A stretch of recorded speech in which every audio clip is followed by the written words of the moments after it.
Minggu lalu kita sudah mendengar firman Tuhan, tanpa Tuhan semua menjadi sia-sia. Sekali lagi, tanpa kita melibatkan Tuhan dalam kehidupan kita, dalam pekerjaan kita, dalam bisnis kita, dalam apapun. Mungkin kita rasa berhasil, mungkin kita rasa ada untung. Tapi keuntungan itu tidak membuat kita rasa puas, tidak membuat kita rasa tenang, tidak membuat kita rasa enjoy. Damai sejahtera, enjoy itu hanya ada pada Yesus Kristus Tuhan kita. Amin. Nah, khotbah hari ini saya bawa kita untuk ini,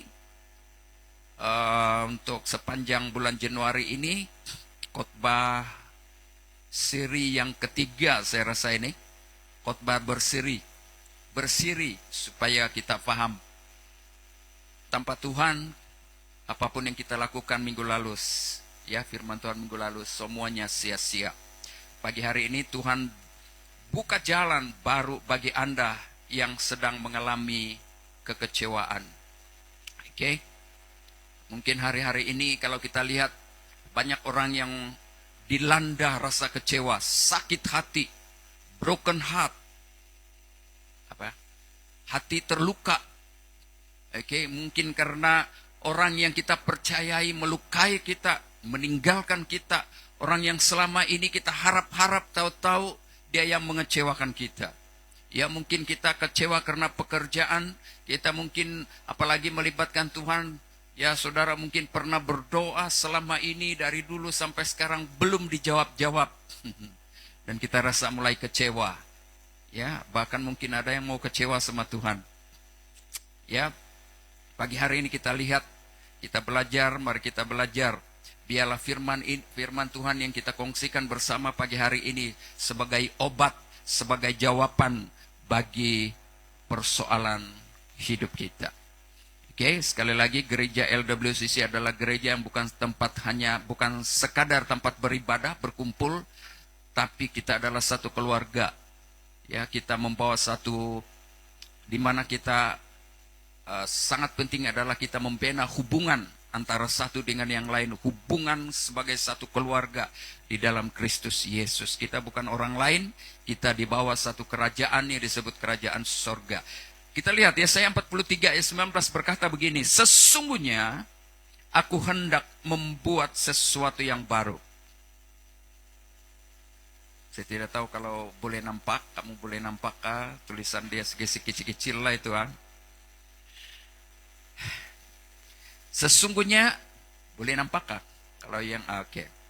Sesungguhnya aku hendak membuat sesuatu yang baru yang sekarang sudah tumbuh. Belumkah kamu mengetahuinya? Ya, aku hendak membuat jalan di padang gurun. Masih ingat minggu lalu padang gurun? Padang gurun itu adalah satu gambaran. Ya, satu bahasa kiasan. Gurun tempat, kalau di padang gurun itu tanaman, dia tidak ada tanaman lain selain daripada pokok apa itu yang hanya boleh tumbuh di padang gurun. Tidak ada sungai, tidak ada air, semua kering. Kalau Anda dan saya tinggal di sana, tidak ada pengharapan, tidak ada harapan untuk hidup, untuk bertahan hidup. Sebab bercucuk tanam pun tidak jadi, semua tidak jadi. Oke? Nah, hanya orang yang biasa hidup di padang gurun saja. Padang gurun itu, kalau dalam konteks kita, dalam konteks Alkitab, konteks rohani, padang gurun itu maksudnya masalah, penderitaan, kesusahan, rasa terasing, rasa kesunyian, tidak punya pengharapan, itu semua padang gurun. Ada yang mengalami padang gurun ekonomi? Kalau misalnya kita ada masalah ekonomi, masalah keuangan, sampai kita bingung, pening, pikir-pikir. Itu juga kita berada, mungkin saat ini kita berada di padang gurun ekonomi. Atau mungkin berada di padang gurun masalah rumah tangga. Krisis pergaduhan saja sampai hari ini tidak ada perdamaian. Itu juga adalah padang gurun. Atau emosi yang terganggu, tertekan, stres. Anda dan saya mungkin sedang berada dalam padang gurun. Boleh tangkap, saya kasih duluan ini supaya kamu paham. Ya, sebutan-sebutan kiasan Alkitab. Oke?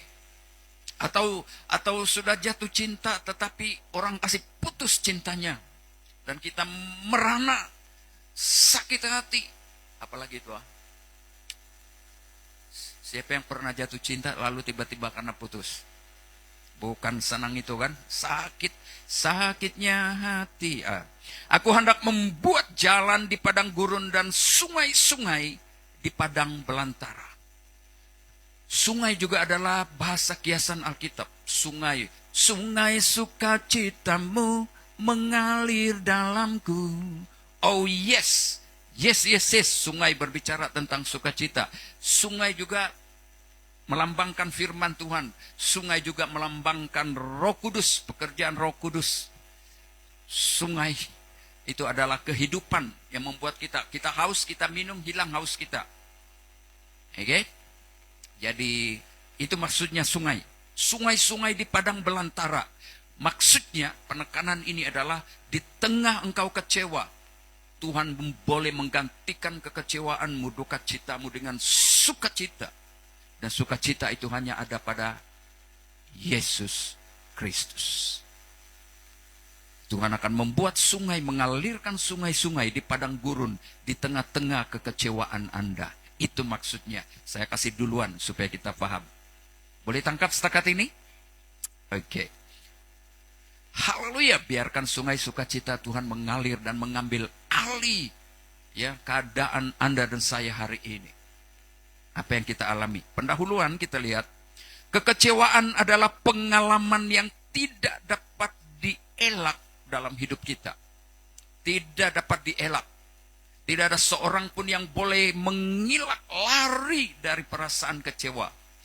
Bukankah mungkin setiap kita yang ada pada pagi hari ini hanya kalau Anda dan saya seperti robot. Kan? Kalau robot dia tidak tahu itu, dia kena setting, dia buat apa yang dia mau. Tapi setiap manusia yang hidup pasti akan mengalami apa itu kecewa. Oke? Nah, kecewa dalam doa yang belum dijawab, kecewa dalam hubungan, ya, hubungan antara sesama, hubungan dalam keluarga, hubungan suami istri, hubungan dengan kawan, hubungan dengan boyfriend girlfriend mungkin, kecewa dalam pelayanan, ya, atau kecewa terhadap diri sendiri karena Anda berpikir, Anda dan saya mungkin berpikir, saya kasih masuk saya supaya kamu jangan pikir saya timbak-timbak. Anda dan saya mungkin pernah ada cita-cita, tetapi tidak dapat mencapai cita-cita itu. Lalu kita kecewa terhadap diri kita sendiri.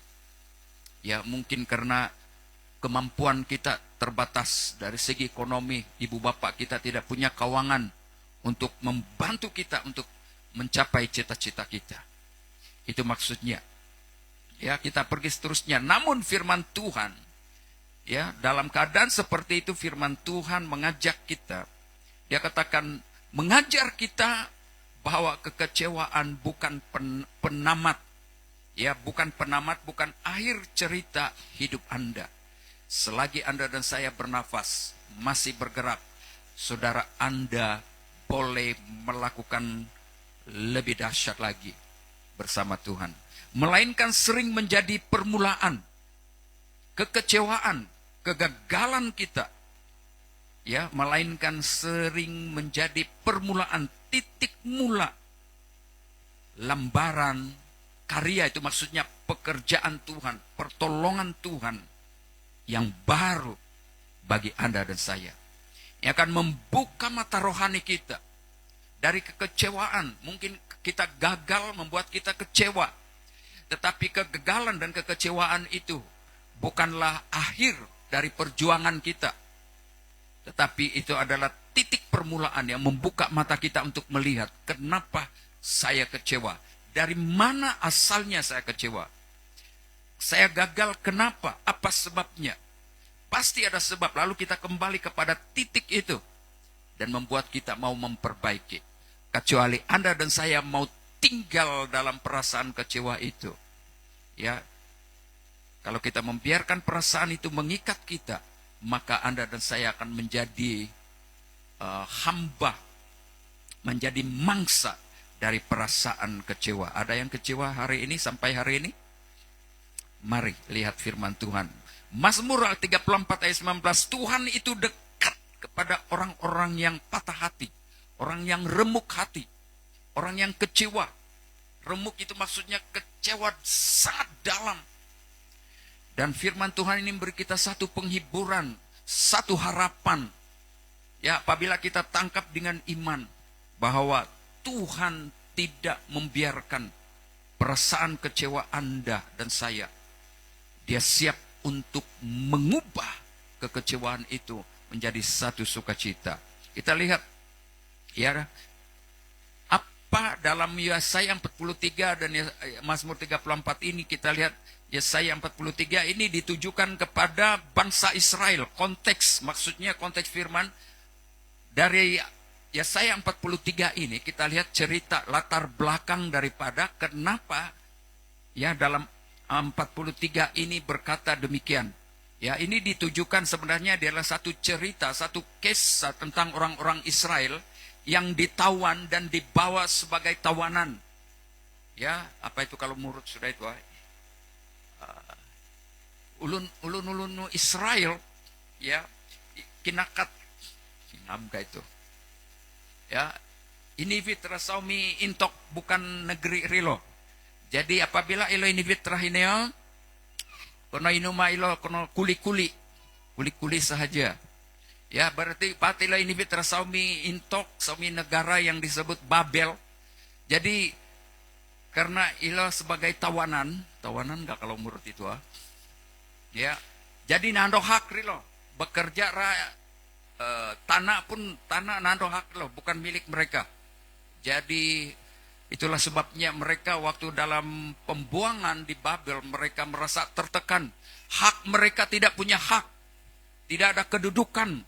Dan bayangkan saudara, kalau dalam keadaan seperti itu, kalau Anda, coba kita bayangkan, kalau kita di orang Israel yang berada di di tawanan, di negara pembuangan sebagai orang asing, kira-kira bukan senang. Stres kita, sakit hati. Kita ada rumah bukan milik kita. Ada tanah tempat tinggal tapi itu bukan tanah kita. Begitu maksud dia. Nah, artinya kita lihat. Senang kan kalau ada tulisan di sana. Hidup dalam pembuangan menggambarkan keadaan umat Tuhan. Orang-orang Israel pada waktu itu, kita lihat dulu cerita ini. Nanti dari keadaan pengalaman apa yang dirasa oleh orang-orang Israel ini baru kita tarik keluar. Dan mungkin tidak sama seperti orang Israel alami, tapi bagaimana dengan keadaan hati kita hari ini? Konteks maksudnya dalam keadaan kita masa sekarang. Lihat ya, waktu itu hidup dalam pembuangan menggambarkan keadaan umat Tuhan yang hidup jauh dari tempat asal. Dan mereka kehilangan janji Tuhan. Seolah-olah janji Tuhan itu seolah-olah tidak berlaku lagi atas mereka. Ya. Jadi pernahkah kita berdoa, Tuhan bilang kalau minta diberikan, tapi kenapa tiada? Oh, gitu. Ya. Nah, Tuhan yang hidup jauh dari tempat asal dan janjinya. Mereka mengalami kehilangan pengharapan, mengalami penderitaan batin, mereka susah hati. Bagaimana dengan anak-anak kami nanti? Bagaimana nanti? Oh, gitu kalau sebagai ibu bapak kan? Dan ketidakpastian hidup mereka. Tidak ada masa depan. Namun tetap sebenarnya dalam keadaan waktu mereka jadi tawanan, sebenarnya Tuhan tidak pernah meninggalkan mereka. Itulah sebabnya kalau kita baca dalam kitab yang lain, dia bilang kau dirikan rumah saja. Dirikan rumah dan di tempat di mana kamu berada yang kubuang, berdoa untuk kesejahteraan kota itu. Kenapa? Ada maksudnya. Sebenarnya Tuhan tidak pernah tinggalkan mereka. Lihat sana. Ya. Dan ketidakpastian namun tetap dipelihara Tuhan. Tuhan menegaskan bahwa disiplin Tuhan itu bukan penolakan. Sebenarnya Tuhan sedang melatih mereka. Tuhan sedang mendisiplinkan mereka. Sebab waktu mereka di tanah mereka, di negeri mereka sendiri, Tuhan tempatkan mereka. Mereka bukan beribadah kepada Tuhan sungguh-sungguh. Mereka tidak setia kepada Tuhan. Itulah sebabnya akibat daripada perbuatan mereka ini, maka Tuhan mau mendisiplin mereka supaya Tuhan mengharapkan supaya orang-orang Israel ini sadar. Sewaktu mereka berada di tanah tawanan, tanah pembuangan, mereka mulai berpikir tentang bagaimana pertolongan Tuhan sebelum itu kepada mereka.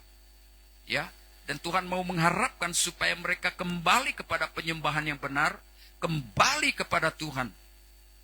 Ya, nah, kita lihat di sini pada bilang tadi, ia menegaskan, ia ai di sana itu Tuhan sebenarnya.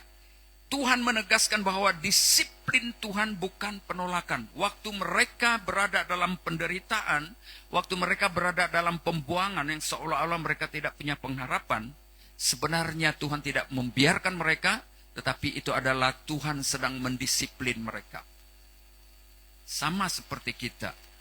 Kadang-kadang kita setia sama Tuhan, kadang-kadang ada pengaruh-pengaruh kita tak ikut-ikut.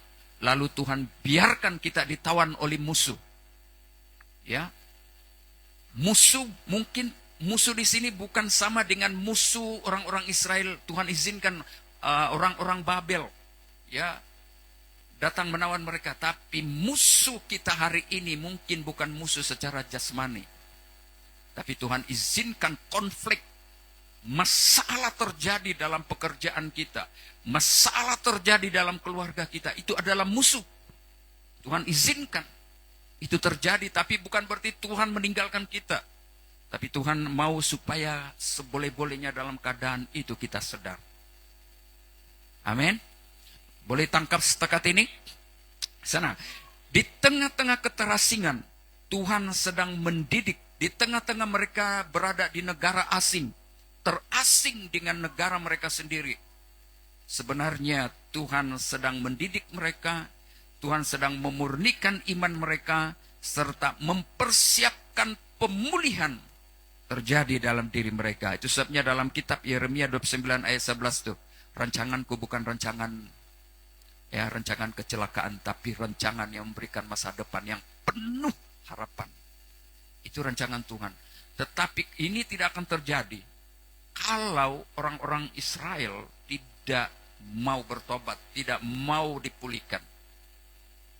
Jadi kadang-kadang kita berpikir, sampai ada orang yang pernah kita jumpa, ya dulu dia sungguh-sungguh sama Tuhan, sekali kembali kepada dosa, tidak bertobat, terus saja buat dosa sampai dia mati. Apakah salah Tuhan? Tidak, bukan salah Tuhan. Salah itu orang sendiri. Ya, dia pilih sendiri. Nah, kita lihat di sini, mereka merasa hilang harapan di tanah pembuangan. Ya, mereka merasa hilang harapan. Waktu kita mengalami cabaran hidup, masalah, kadang-kadang kita rasa kehilangan harapan. Dalam kita hilang harapan itu, kita berusaha untuk mengurus diri kita sendiri, berusaha mencari jawaban dengan manusia, tapi bukan mencari Tuhan. Saudara, kalau kita sebagai anak-anak Tuhan, pertama kita datang mencari pertolongan haruslah Tuhan. Boleh kita katakan bersama, haruslah Tuhan. 1, 2, 3. Haleluya. Tolong kasih silent handphone. Nah, dia bilang begini, merasa hilang harapan, menggambarkan keadaan jiwa yang lelah. Pada saat kita hilang harapan, jiwa lelah maksudnya kita rasa penat berpikir, penat mengalami masalah, cabaran. Dia bilang selalu, susah ini hidup, bagus saya cepat-cepat mati. Itu maksudnya lelah emosi, sudah terlampau penat pikir masalah-masalah ini, ya. Dan putus asa, seolah-olah tiada jalan keluar. Namun dalam iman Kristen, dalam iman kita sebenarnya sebagai orang percaya, kalau kita datang kepada Tuhan, sebenarnya keadaan ini, maksudnya keadaan yang kita alami ini menjadi titik-titik di mana manusia berhenti, saudara dan saya berhenti bergantung pada diri sendiri dan belajar bersandar sepenuhnya kepada Tuhan. Sebab Tuhan adalah sumber pengharapan kekal, pengharapan sejati. Dalam arti kata yang lain, Tuhan tidak pernah berubah akan janjinya untuk menopang dan menolong kita. Itu dalam, nanti kamu baca dalam kitab Mazmur 42 ayat 6, Roma 15 ayat yang ke-13. Oke. Nanti saya send juga di grup ini nota khotbah. Diberkatilah kita kalau kita baca ulang balik dan ulang-ulang. Nah, seterusnya orang-orang Israel waktu mereka ada di tanah pembuangan, mereka terbelenggu oleh kegagalan masa lalu mereka. Ya, mereka merasa menyesal. Kenapa? Ini akibat karena kami tidak setia kepada Tuhan. Ini akibat karena kami memberontak terhadap Tuhan. Karena ini terjadi karena perbuatan kami sendiri. Pernah kita merasa ya terbelenggu oleh penyesalan kita. Saya tidak jadi begini dalam diri saya kalau saya tidak buat itu. Tidak begini bahasa saya sekarang kalau tidak saya buat itu. Itu maksudnya. Ya, terbelenggu oleh kegagalan masa lalu, menggambarkan keadaan jiwa yang terikat. Jiwa kita terikat, tertuduh selalu. Ya. Coba waktu kita buat kesalahan sama orang, sama istri kita, sama suami, adakah pernah kita rasa, kenapa saya buat? Contohnya lah waktu kita rotan anak kita dengan perasaan yang bukan lagi waras punya kan. Ya, anak kita sampai tampai-ampai, baru kita sadar. Wah, kenapa saya buat begitu? Kita menyesal, tapi bukan boleh tarik lagi itu. Boleh tarik kalau dia sudah luka-luka, ya sampai dia menderita, apalagi kalau masuk hospital, menyesal pun tidak boleh tarik. Dia sudah terluka, yang dia sudah sengsara. Jadi ada tuduhan itu. Pernah baca begitu? Perbuatan kita yang salah itu menuduh kita. Itu terus bersuara di pikiran kita. Itulah yang dialami oleh orang-orang Israel. Nah, saudara, saya percaya ya dalam masa sekarang ini pasti kita mengalami mungkin hal-hal ya pengalaman-pengalaman pahit kita yang menodai, yang mencemarkan minda emosi kita sampai hari ini. Itu maksudnya. Ya. Keadaan jiwa yang terikat oleh rasa bersalah. Ya, ada seorang, ini saya beri satu contoh lah. Ada seseorang yang waktu dia buat pengakuan, waktu dia jatuh dalam dosa, jatuh dalam perzinahan, sekalipun dia buat pengakuan, dia bilang masih melekat di dalam mindanya. Dia susah untuk melupakan itu. Itu pengalaman yang pahit bagi dia. Itu memakan masa yang lama untuk membuat dia pulih. Ya, karena dia dikacau oleh bapak sendiri. Dan betapa pahitnya pengalaman itu bagi dia. Sebagai seorang bapak yang dia harap, sebagai orang yang melindungi tempat dia berharap, tempat sebagai yang menjaga dia. Tetapi dia yang memusnahkan, menghancurkan hidupnya. Itu bukan senang. Itu maksudnya. Itu luka-luka. Ya. Oleh rasa bersalah, penyesalan, dan luka lama. Itu maksudnya tadi. Sehingga menghalang pertumbuhan rohani. Namun dalam Kristus. Namun ada jawabannya bagi kita. Di dalam Yesus. Di dalam Kristus. Pada saat kita datang mohon pengampunan. Hanya di dalam Yesus yang boleh membebaskan kita. Ya. Dan pemulihan. Memberi permulaan baru. Hanya Yesus Kristus saja satu-satunya yang dapat memperbaharui kita. Itu nanti baca Yesaya 43 ayat 18 hingga 19 dan 2 Korintus 5:17. Siapa di dalam Kristus, ia adalah ciptaan baru. Maksudnya begini, Tuhan tidak menafikan luka mereka, tetapi Tuhan mengalihkan pandangan mereka ke masa depan. Bukan berarti menafi, maksudnya supaya Tuhan mau supaya menutupi hal-hal itu, supaya Anda seolah-olah menafikan itu tidak pernah terjadi. Tapi saudara, Tuhan mau dalam pengalaman yang Anda alami itu, mau supaya mengalihkan Anda, mengalihkan pandangan kamu, pandangan saudara dan saya kepada masa depan selagi masih kita hidup. Semua yang kita alami itu bukan titik akhir dari perjalanan hidup kita. Tuhan boleh pulihkan kita, Tuhan boleh berikan kita masa depan yang penuh harapan. Boleh kita berikan tepukan tangan untuk Tuhan kita. Haleluya. Dari semua ini kita lihat pelajaran penting. Apakah pelajaran penting yang kita dapat dari semua ini tadi? Tuhan tidak selalu mengubah. Dengar baik-baik. Ini kita perlu faham betul-betul dalam kita menghadapi masalah dan cabaran. Tuhan tidak selalu mengubah keadaan kita dengan segera, dengan cepat. Tetapi dia mau mengubah arah dan tujuan hidup kita. Itu yang Tuhan mau ubah. Bagaimana kita memandang hal itu secara positif. Ya. Ada beberapa hamba Tuhan selalu berkata, dan saya sangat setuju. Keadaan di sekeliling kita tidak pernah berubah. Tidak akan berubah. Pada saat kita menghadapi cabaran, apapun keadaan yang terjadi di sekeliling kita, itu tidak pernah berubah. Pandai berubahkah traffic jam di Keningau? Tiap hari, pagi, tengah hari, bukan lagi pagi sekarang, hampir satu hari. Kita mau marah, mau cepat, tapi dia tetap macam begini. Itu tidak dapat kita ubah. Hanya satu yang boleh mengubah. Bagaimana kita memposisikan hati kita. Itu saja. Kan? Itu saya apabila itu kata-kata itu memang betul. Tidak dapat kita ubah keadaan. Kita tidak dapat mengubah masalah-masalah yang kita hadapi. Tapi kita dapat mengubah keadaan itu hanya apabila bagaimana kita memposisikan hati kita, sikap kita pada saat berhadapan dengan cabaran-cabaran itu. Apakah kita merungut, ya, atau kita bersukacita, bahwa hati kita tetap tenang? Itu yang akan mengubah keadaan itu, hati kita. Oke, boleh tangkap setakat di sini? Panjang Yang penting kita belajar. Kita pergi kepada isinya.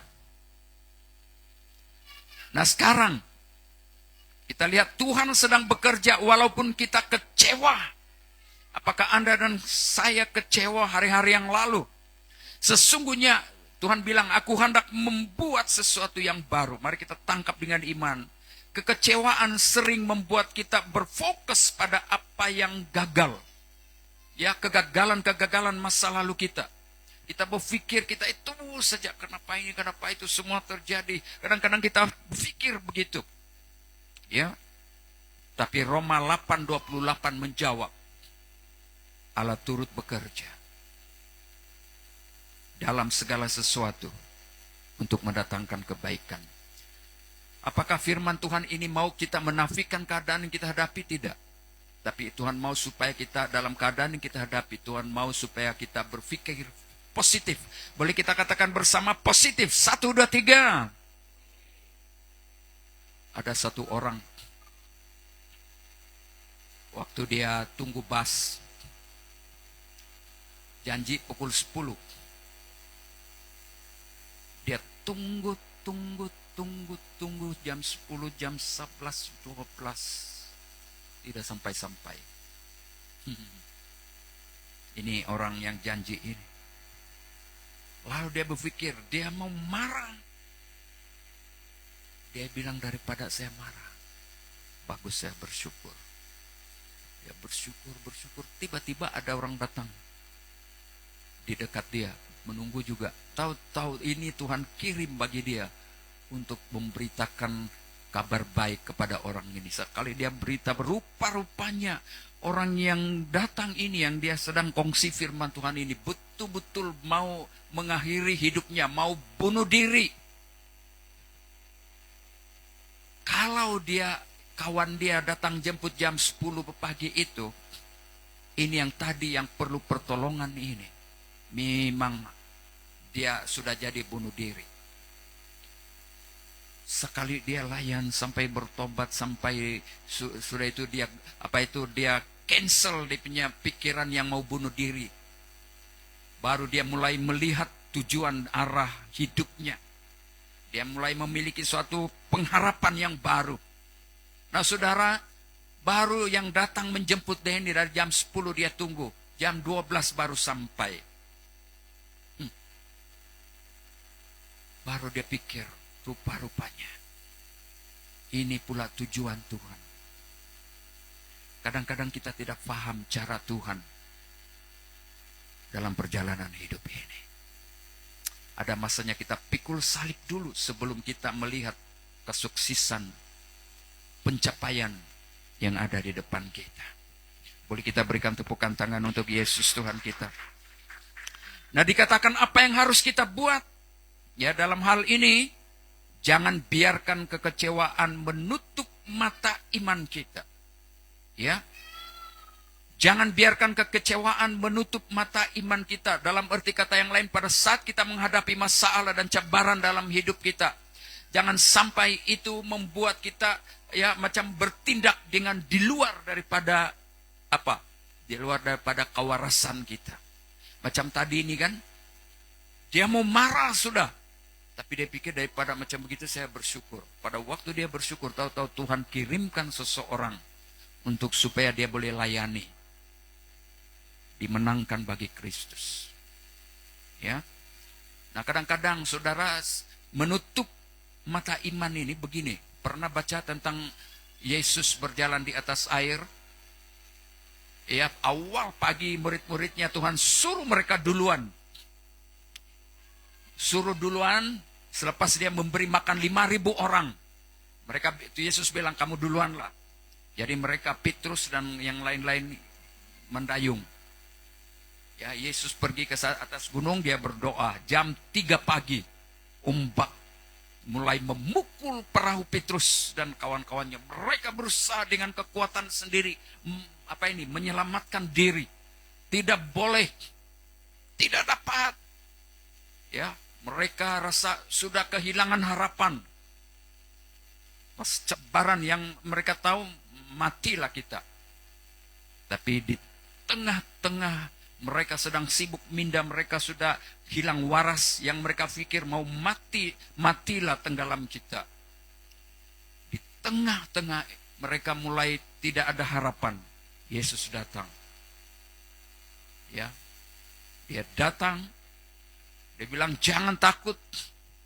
Lalu Petrus bilang, jikalau engkau itu guru, perintahkan aku berjalan di atas air. Saudara, maksud saya apa yang saya mau bawa kita di sini adalah ada masanya waktu kita mengalami masalah, kalau kita pikir terus masalah itu, kita biarkan mengikat di minda kita, maka kita akan kehilangan kewarasan. Ya, pikiran yang waras itu hilang, membuat kita melakukan hal-hal yang tidak baik. Boleh saja apa sebabnya terjadi perompakan, pencurian, pembunuhan, ya, atau sampai jual diri karena kehilangan kewarasan pikiran. Itu maksudnya. Jangan biarkan kekecewaan menutup mata iman kita terhadap pekerjaan Tuhan yang sedang berlangsung atas hidup kita. Haleluya. Seterusnya, yang kedua, jalan baru selalunya Tuhan bermula di padang gurun. Boleh kita baca bersama 1, 2, 3. No. Jalan baru. 1, 2, 3.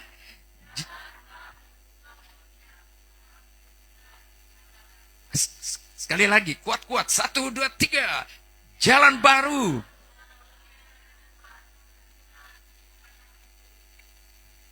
Jalan baru maksudnya pada saat Tuhan buka jalan baru buat Anda dan saya.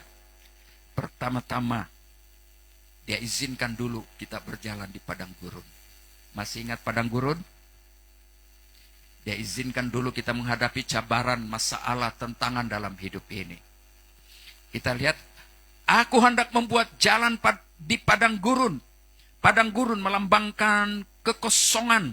Apa maksudnya kekosongan? Bermaksud keadaan hidup yang terasa kosong. Tidak ada pendapatan misalnya. Sepi, sedih, selalu merasa kecewa. Kering. Kering itu tahu? Bayangkan saja, apa itu? Kalau musim kemarau, kering. Kering air, susah atau tidak? Susah.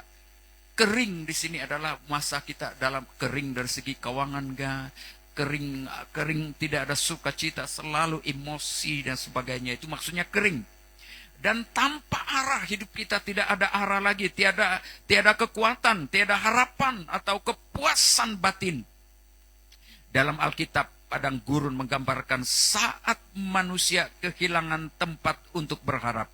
Itu maksudnya, sehingga kita menyadari, maksudnya sampai kita sadar bahwa kekuatan kita manusia, kemampuan kita untuk mencari jawaban dalam hidup ini hilang, seperti Petrus dan kawan-kawannya. Mereka pikir mereka mati saja, tapi di saat itulah Tuhan datang menolong mereka. Ini maksudnya, sehingga kita menyadari bahwa hanya Tuhan yang mampu mengisi kekosongan itu dan memulihkan jiwa.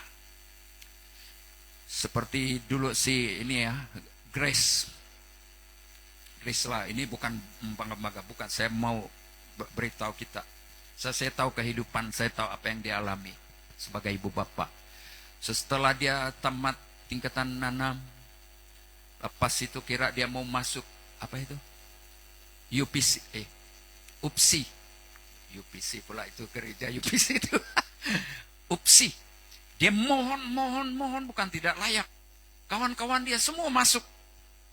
Dia tidak boleh. Lepas itu mohon itu apa sudah itu? Yang jadi guru itu di maktab. Dia mohon 2 kali dia kena interview. Dia pergi pertama tidak dapat. Dia mohon lagi dapat. Pergi interview lagi di KK itu hari kami antar. Saudara. Tidak boleh dapat. Heran. Yang lain yang kelulusan yang tidak sama dengan dia itu dapat. Saya tengok dia macam kecewa sudah. Tapi saya bilang sama dia, tidak apa, kau terus layani Tuhan. Ayo. Biarkan rencana Tuhan yang bekerja. Ya, layani Tuhan sementara. Teruskan. Kita doa-doa, terus ada dalam hati bawa pergi sana mendaftar di Unitar di KK. Itu pun Unitar itu tiada apa-apa punya itu. Ya, dia sama si Glory lah kami daftar. Lepas itu mereka pergi KL. Ada orang suara-suara yang sumbang-sumbang, dia bilang itu memang ada kejadian. Pelajar sebelum itu mereka sampai gitu, tapi sudah lulus, ada kelulusan, tiada dapat kerja, tiada. Jadi ada orang cakap di belakang, rugi saja itu, rugi. Ya dia teruskan belajar sampai tamat sarjana. Doa. Tuhan buka jalan, dia di swasta di KL sana, karena terima dia untuk mengajar sebagai guru di sekolah swasta. International school. Jadi itu pun memang international school dengan kerajaan itu memang berbeza. Sana mesti dia sendiri sewa rumah apa semua, walaupun gaji dia berapa. Saya bilang, kau coba saja dulu. Mohon itu yang kerajaan punya kan, coba saya isi, kita doa. Sekali dia isi, akhirnya dia kena panggil untuk interview. Itu pun bukan senang. Ya, itu mukjizat semua, kami doa. Bilang kalau Tuhan, sudah waktunya Tuhan, pasti ada mukjizat. Waktu dia pergi interview, dia kena main-main itu yang kasih interview sama dia. Dia bilang, tidak tahu Pak, kena terima atau tidak. Dia bilang, susah. Saya bilang, jangan. Ayo, kita percaya. Saya bilang, saya kasih kuat dia. Dapat. Kau mesti balik Sabah. Doa. Tahu-tahu sekali keluar, betul-betul. Itu adalah satu mukjizat. Ya. Nah, kalau misalnya dia mudah patah semangat, bertahun-tahun itu menunggu. Ada juga satu guru yang tidak perlu saya sebut. Itu pun begitu beberapa orang tuh. Mohon susah, tapi dia melayani Tuhan. Akhirnya Tuhan buka jalan. Inilah kebaikannya kalau kita anak-anak Tuhan. Ada waktunya Tuhan biarkan kita dulu berjalan di padang gurun. Susah-susah dahulu, berakit-rakit kemudian. Boleh kita berikan tepukan tangan? Haleluya! Jadi kalau kita hari-hari ini, jemaat Tuhan, pernah mengalami ini, sampai hari ini tunggu-tunggu belum muncul-muncul, jangan putus asa. Jangan sampai kita, mata iman kita, kepercayaan kita hilang. Jangan, mari, ayo terus layani Tuhan, berharap dan bergantung kepada Tuhan. Ya, seterusnya, kita lihat ketidakpastian, melambangkan. Ada masanya kita merasa tidak pasti dalam hidup ini. Melambangkan keadaan hidup yang tidak jelas. Kita merasa hidup ini tidak jelas. Saya percaya Grace waktu itu pun saya tahu dia merasa, ayalah Pak, dia bilang. Ya apalah di mana, sampai dia cari-cari kerja. Cari kerja di Keningau pun bukan senang. Susah dia dapat. Begitu. Ya. Ketidakpastian melambangkan keadaan hidup yang tidak jelas. Penuh persoalan dan kebimbangan tentang masa depan. Dalam konteks iman, dalam iman kita, dalam konteks sebagai orang percaya. Maksudnya ini, waktu kita menghadapi, ia mengajar manusia untuk berhenti. Sebenarnya Tuhan mau supaya kita berhenti, bergantung pada kepastian diri, dan belajar mempercayai pimpinan Tuhan, walaupun jalan ke depan belum terlihat. Ter-LIH saja sana itu. Belum terlihat. Ya, itulah sebabnya dalam Markus 11 ayat 24. Apa saja yang kamu minta dan doakan, percayalah bahwa kamu telah sudah menerimanya, walaupun belum menerimanya, belum melihat kenyataannya, tetapi percaya dengan iman bahwa itu sudah terjadi. Haleluya. Ya. Mana sudah tadi itu? Dalam iman, kesunyian sering menjadi ruang di mana Tuhan berbicara. Dalam iman, dalam kita bergantung pada Tuhan, mulai kembali kepada Tuhan. Kesunyian, masa yang kita tidak terfikir itu sering menjadi ruang. Cara Tuhan, masa Tuhan, di mana Tuhan bercakap sama kita, berbicara kepada kita, memurnikan hati kita, dan meneguhkan kebergantungan, kepercayaan kita, pengharapan kita kepadanya. Pastikan ya, N itu huruf besar itu adalah maksudnya Tuhan ya. Walaupun manusia merasa ditinggalkan, seolah-olah kita ditinggalkan. Ya, namun di tempat itulah, pada saat kita merasa Tuhan tinggalkan kita, merasa perasaan kita saja itu. Ya, perasaan kau saja itu, dia bilang. Tidak, dia bilang, saya boleh kau kasih turun saya kah? Siapa yang cerita itu naik di bus. Ya, ayah dia bilang, boleh kau kasih berhenti dulu kasih turun saya. Perasaan kau saja itu, dia bilang. Tidak, saya mau berak. Dia bilang, perasaan kau saja itu. Put, sekali sudah bau-bau baru. Apa yang bau-bau ini? Perasaan kau saja, dia kasih balik. Supaya kita tidak stres. Itu cerita betul, tidak? Siapa yang kasih cerita sama saya itu hari ya? Perasaan kau saja, dia bilang. Sekali sudah bau, sudah satu kereta, baru dia bilang, siapa yang bau-bau ini? Dan jadi yang terberak ini bilang, perasaan kau saja itu. Oke. Namun di tempat itulah, dalam keadaan yang kita seolah-olah kehilangan harapan itulah, seolah tidak ada jalan, menunjukkan kuasanya, kuasa Allah yang luar biasa. Yasin, boleh saya minta tolong main keyboard.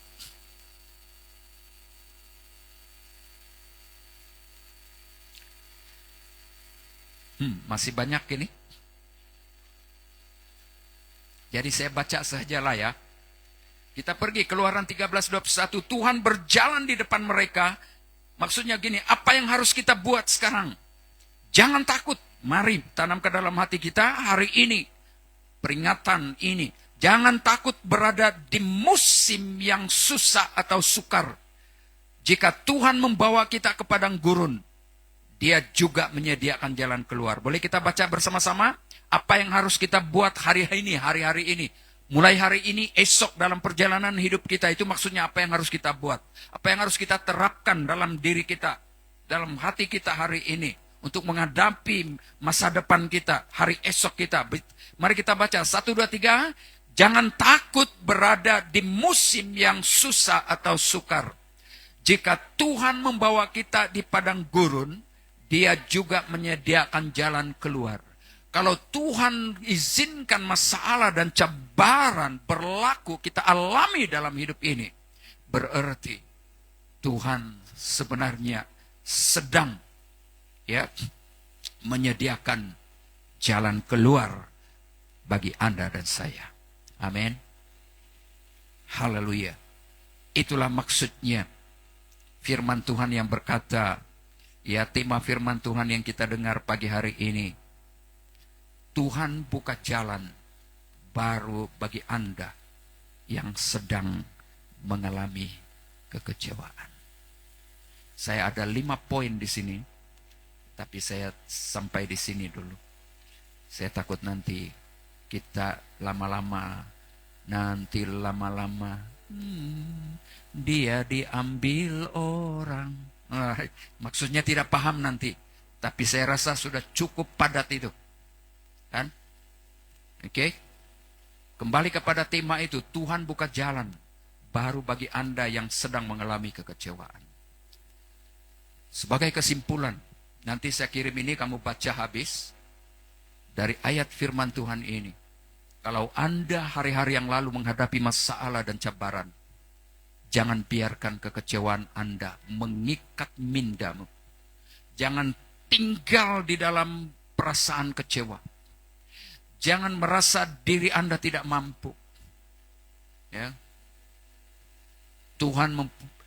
Kegagalan, kekecewaan Anda bukan penamat, bukan akhir dari perjalanan hidup kita. Tapi itu adalah titik permulaan di mana Anda dibawa oleh Tuhan ke suatu destinasi yang baru. Kalau Tuhan izinkan Anda mengalami masalah dan cabaran, padang gurun, itu berarti Tuhan sedang menyediakan jalan keluar. Itu berarti mungkin Tuhan sedang mempersiapkan berkat yang besar yang tidak pernah Anda bayangkan, pikirkan selama ini. Mari kita semua bangkit berdiri. Kita semua tim musik. Banyak perkara yang mengerti. Saya percaya orang yang cipta lagu ini yang dia alami. Jadi, mari kita nyanyikan lagu ini sebagai kita bawa hidup kita bersyukur kepada Tuhan atas apa yang Tuhan lakukan. Kadang-kadang kita tidak paham, tidak mengerti cara Tuhan membawa kita. Mungkin Tuhan membawa kita ke padang gurun dalam hidup ini, tapi Dia sediakan jalan keluar. Itu yang lagu ini.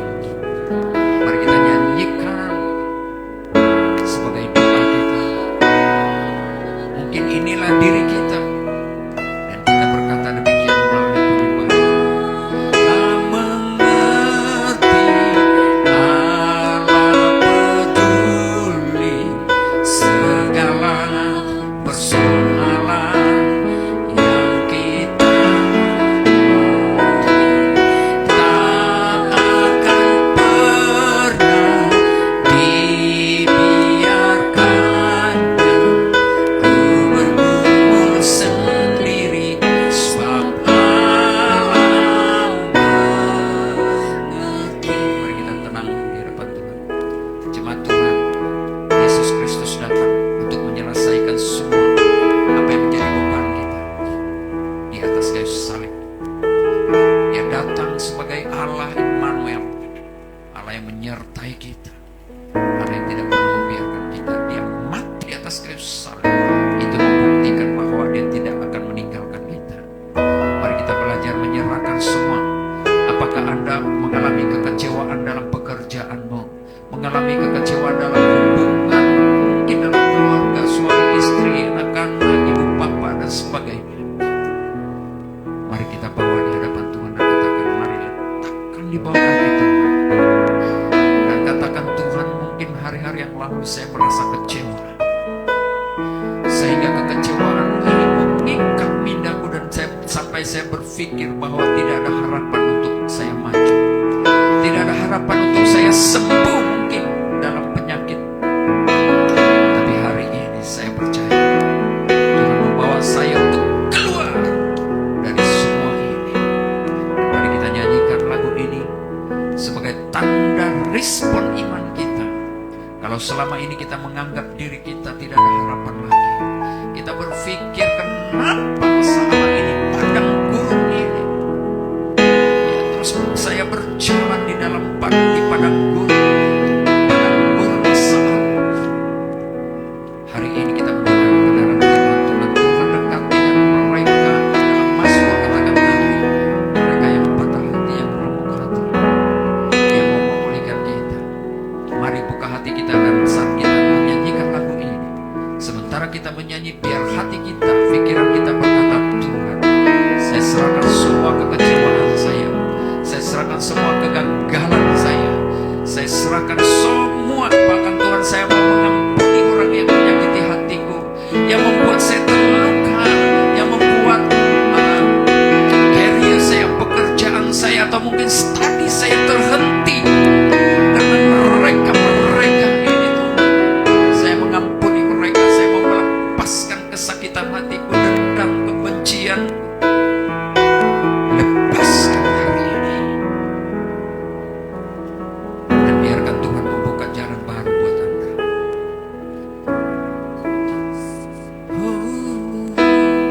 Banyak perkara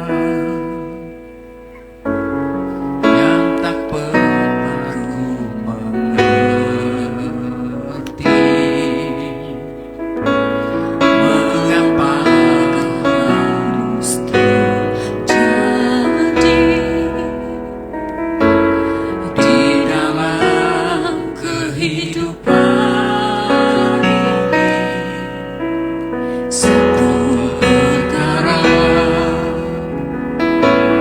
yang kusimpan dalam hati, biar dengan iman kita katakan, tiada satu pun yang terjadi. Tak malah peduli, Allah mengerti, Allah peduli segala persoalan yang kita hadapi. Takkan pernah dibiarkannya ku bergumul sendiri, sebab Allah mengerti. Allah mengerti, Allah peduli segala persoalan yang kita hadapi. Takkan pernah dibiarkannya ku bergumul sendiri, sebab Allah mengerti. Biarkan musik main. Jemaat Tuhan, mari dengar ini. Semua kita bersama-sama menghadapi tantangan. Kita hidup di hari-hari terakhir, hari yang terlalu sibuk. Kalau kita lihat kesibukan hari ini semakin menjadi-jadi. Kalau kita tidak siap di dalam hidup kita sebagai orang percaya, kita akan hancur. Kalau kita lihat hari ini karena kesibukan ini, banyak orang yang bunuh diri, banyak orang yang dibunuh, banyak orang yang hidupnya hancur. Semua gerak dunia ini semakin sibuk. Iblis berusaha membunuh dan membinasakan. Kematian tidak memandang bulu orang kaya, orang miskin, orang tua, muda, pemuda, atau orang kecil. Semua dunia hari ini bergerak dengan cepat. lewat kebenaran firman Tuhan ini, mari kita buat sesuatu. Mari kita rancang sesuatu di dalam perjalanan hidup kita. Doakan keluarga kita, doakan ibu bapak kita, doakan anak-anak kita, doakan karya kita. Mari katakan, tanam dalam hati kita. Mari kita pikir apa yang harus kita lakukan bersama dengan Tuhan sepanjang tahun 2026. Kalau kita sebagai pekerja, mari kita renungkan bersama bagaimana kita mengatur hidup kita dalam pekerjaan kita. Apa yang ingin kita capai dalam tahun 2026 ini. Mari kita serahkan kepada Tuhan, mari kita doakan. Mungkin Anda berpikir melihat supaya keluarga kita dimenangkan bagi Kristus. Ayo mari kita tanamkan itu dalam hati kita dan kita mulai bertekad. Mungkin ada sesuatu yang kita mau supaya terjadi. Mari rancangkan dengan baik perjalanan hidup kita, terutama iman kita kepada Kristus. Mari kita berdoa bersama-sama, jangan tutup mulut kita. Kita datang bersama-sama pagi hari ini dan kita berdoa sementara kita menyanyikan lagu ini. Sementara kita menyanyikan lagu ini, biarlah hati kita, pikiran kita renungkan apa yang perlu kita serahkan kepada Tuhan. Mohon pertolongan Tuhan, mohon pimpinan Tuhan dalam keluarga, dalam pekerjaan kita, dalam studi kita. Karena Allah sangat peduli. Allah mengerti, Allah peduli segala persoalan. Bapak, kami bersyukur dan terima kasih untuk saat ini. Kami tahu kami masuk di tahun 2026. Semakin tahun ke tahun ada banyak cobaan dan tantangan.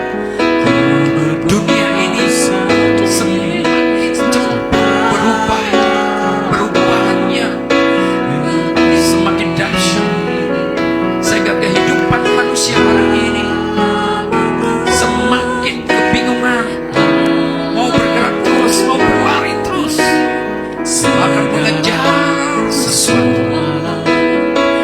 Sehingga banyak hari ini hal-hal yang terjadi yang mengerikan, yang menakutkan. Banyak orang-orang yang hilang, peperangan terjadi di mana-mana, kemerosotan moral, kemerosotan ekonomi. Dan kami tidak tahu apa yang akan terjadi hari-hari yang akan datang. Seperti mana dirancangkan, mana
persembahan yang harum dan berkenan di hadapan.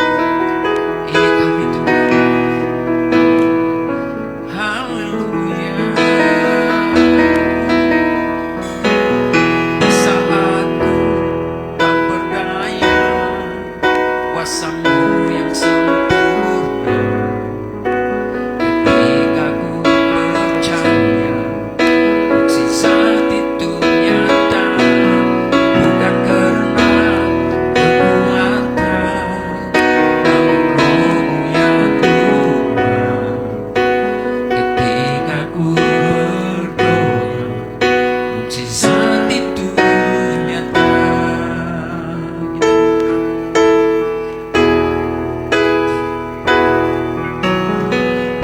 Terbatas kuasa-Mu Tuhan. Sementara kita nyanyikan lagu ini, renungkan apa yang Anda hadapi. Dan waktu kita nyanyikan lagu ini, kita percaya bahwa Tuhan adalah penopang kita, penolong kita, yang mendampingi kita. Dengan iman itu sangat mungkin bagimu. Di saat ku tak berdaya, saat kami tidak berdaya, kuasa-Mu yang sempurna itu yang menolong kami. Ketika ku percaya, mukjizat itu nyata, bukan karena kekuatan, namun Roh-Mu yang Tuhan. Ketika ku berdoa, mukjizat itu nyata. Semua di saat ku tak berdaya, kuasa-Mu yang sempurna. Hanya Engkau satu-satunya harapan kami. Mari serahkan segala beban-beban yang kita hadapi hari-hari yang lalu. Kekecewaan kita angkat dalam nama Yesus. Biar terjadi pemulihan, kemenangan, kemerdekaan. Bebaskan minda, bebaskan emosi yang terikat. Mari berteriak berseru kepada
mereka, apa yang menjadi kebutuhan mereka Tuhan, satu persatu.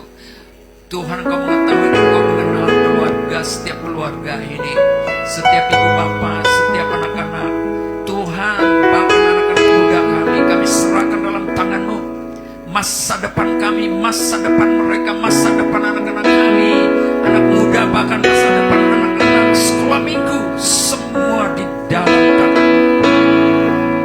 Bahkan masa depan dalam pelayanan pekerjaan di tempat ini, Tuhan, kami tahu kami ada di sini bukan hanya sekadar datang berkumpul, tapi kami beribadah bersama-sama untuk menyerat hubungan kami bersama Tuhan dan bersama sebagai satu keluarga.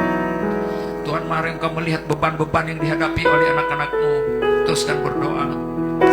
Mereka yang menghadapi masalah ekonomi, masalah pekerjaan, masalah keuangan, masalah hubungan, Tuhan, mari Engkau campur tangan di dalam nama Yesus Kristus. Tuhan, angkat segala beban, segala perasaan kecewa mereka yang mungkin selama ini terpendam di dalam hati mereka, di dalam minda mereka. Biar Tuhan Engkau bebaskan, lepaskan mereka dari semua ini. Dalam nama Yesus Kristus, semua anak-anak Tuhan katakan, ya Tuhan, saya mau dibebaskan, dilepaskan secara pribadi dalam hidup saya. Terima kasih Tuhan, kami sadar Yesus Kristus dalam hati untuk kami memberikan hidupnya, dirinya, membuktikan bahwa Dia mengasihi kami, tidak pernah meninggalkan kami, tetap menyertai bersama kami, menopang dan menolong kami. Tuhan, Engkau campur tangan dalam pekerjaan anak-anak-Mu, dalam bisnis mereka, dalam studi mereka, mereka yang sudah mungkin tidak lagi sekolah berhenti, tapi Tuhan, rencana-Mu tidak pernah berhenti dalam kehidupan mereka. Pasti ada sesuatu yang terbaik dan lebih baik lagi Tuhan telah tetapkan dan sediakan dalam perjalanan kehidupan mereka. Haleluya. Mari biarlah hidup kita katakan selalu sekali Yesus, biar tetap Yesus untuk selama-lamanya. Terima kasih Tuhan, Kau berkati semua jemaat-Mu, berkati mereka, penuhi kami dengan sukacita. Kalau tadi dari rumah kami datang dengan baik, sekarang kami masuk diberkati dan kami keluar juga lebih diberkati. Kami sudah dibebaskan, kami sudah pagi hari ini kami meletakkan masa depan kami, pekerjaan, usaha, studi anak-anak kami, semua dalam tangan. Haleluya. Terima kasih, kami percaya bagi Tuhan tidak ada yang mustahil. Bagi kami yang percaya, Markus 9:27 berkata tidak ada mustahil bagi orang percaya. Terima kasih Tuhan. Dalam nama Yesus Kristus Tuhan kami berdoa, dan mari kita katakan sama-sama, amin. Boleh kita berikan tepukan tangan untuk Yesus Tuhan kita. Haleluya.